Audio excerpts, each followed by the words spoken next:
Okay, so welcome to tutorial number 6. My name is Tomantos, and today I'm going to show you another example from the same music video that I used in the previous tutorial, except now I'm going to concentrate mainly on the color correction. So we have basically a little sequence here. Just play it, let you kind of watch it.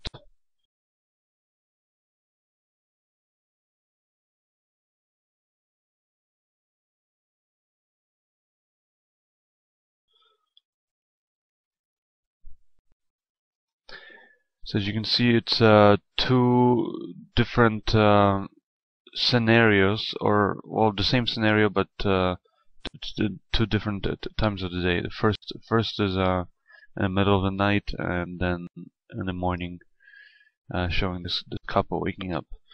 And it's for a music video. So I'm going for kind of a stylized look, and the way that I achieved it is, if you look at it, this is the actual raw footage here. It's I try to get as close to the finished kind of a look that I want to achieve, while shooting. Sometimes, it's, we don't have the time or whatever, so then you can use color correction to kind of alter the image further. But I would always recommend trying to get the colors as close as possible to what you want them to be. The final product is simply because when you're color correcting, video footage, you're gonna basically degrade the image. And if you're shooting on let's say red camera or film, it's not as bad. So those formats you don't have to worry about it as much. But if you're shooting video or well, most pretty much digital cameras out there, then yeah, degrading the image is something that you should really be worried about. So the way that I kind of set up two scenes, very simple. For the night version, I basically blacked out this window that was in this room, and then I basically put a 1000 watt tungsten light with a blue gel on it that kind of illuminates and creates this kind of rim light that you see up here on the character's face here, on the hair, and then you can see it reflecting there in the bed. And then I just put another light that's basically pointing straight at the main character's face, and that one was gelled a little bit warmer, and it was flagged off so that it only illuminates his face and a little bit on his chest. You can see the shadow here, and that light was there just to kind of add a little bit of warmth to the scene. Otherwise, everything would have been too blue. And then for the daylight version, what I did is I basically opened the windows, took off all the blinds and everything, so try to let in as much sunlight as possible. And then I put another the 1K tungsten light, and I kind of again put it there from the side to create those nice rims and everything. And then I also added another 1K right above the camera, kind of pointing in this direction, as a fill light, and I put a slight diffusion paper on it, so that it kind of creates these kind of softer shadows and kind of fills in the dark areas up here. Now I'm just going to further enhance it with color correction. So with this shot, basically what I'm trying to achieve is kind of, I would say, kind of almost pinkish skin tones, and these kind of complementing kind of greenish, kind of almost turquoise kind of colors. This was actually something I was consciously decided on in pre-production. So basically, when it comes to the set and the actual set dressing, you'll notice the covers have this kind of greenish kind of tint to it, with some warm patterns to it. The bed, everything in here has those kind of, it's like this two-tone kind of a look. It's something that is done in big feature films, and it's just, I guess, good good practice for any artist, whether you're doing cinematography, photography, or even painting. A lot of artists, what they use is basically standard color wheel to kind of match colors, see what goes well together. There's a really cool, actually, online color wheel from Adobe. You can go to Cooler and Adobe. Then let's click here. And basically, it's like an online color wheel. It has a lot of already preset color schemes that you can go through, but you can just go quickly create your own. Click complementary colors, and you can pick, like, for example, if you were to go for these kind of, let's say, skin tones are usually warmer colors. So let's say you have a character and you're going for these kind of very sunny kind of, bright yellowish kind of skin tones, then these would be kind of your complementing colors. So maybe your costumes or certain set dressing or some things like that should have these kind of colors in it, and it's gonna make the shot look more interesting, nicer.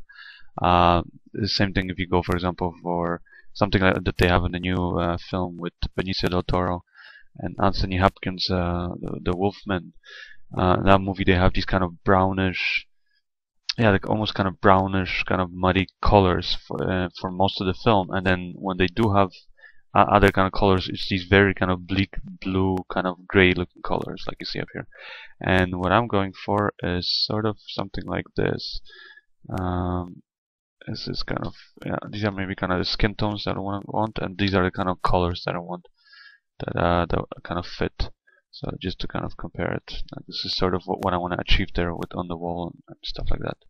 So anyways, we'll minimize this, and the way that I'll go about it is by using a standard color correction tool that comes with Adobe Premiere. No special plugins needed. If you're using Final Cut Pro, you have the same set of tools. Pretty much every editing program out there has the same set of tools. In Final Cut Pro, you can go to Effects, Video Filters, and Color Correction, and pick your three-way color corrector. And in Adobe Premiere, you go to Color Correction, you go to Video Effects, Color Correction, and then pick three-way color corrector. We'll drag and drop it onto the shot. And then here you can see it. You can see the settings for it. So scroll down, and these are basically, again, it looks very similar in Final Cut Pro. These are your shadows, midtones, and your highlights. So basically, this whole shot just came out a little bit too red. So what I'm going to try to do is take the midtones, kind of add a bit more purplish, kind of bluish kind of look to it. Take the shadows, add a lot more purple, and there are maybe a bit more like blue kind of colors. And then the highlights, I just want to add this kind of golden glow to it to simulate the sun hitting them. So I go to highlights, make it kind of very yellowish, add some gain up here by dragging this little tool, and you can see right away adding this like yellowish, you can add a bit more warmth to it, make it a bit more golden. This is here. This is without it.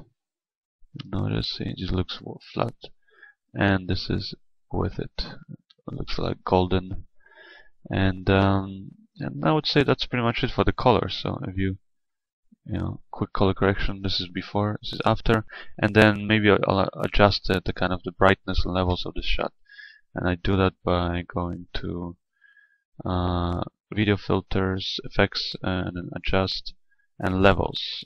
Again, drag and drop it onto my shot. Levels is basically the same thing that you have in Adobe Photoshop when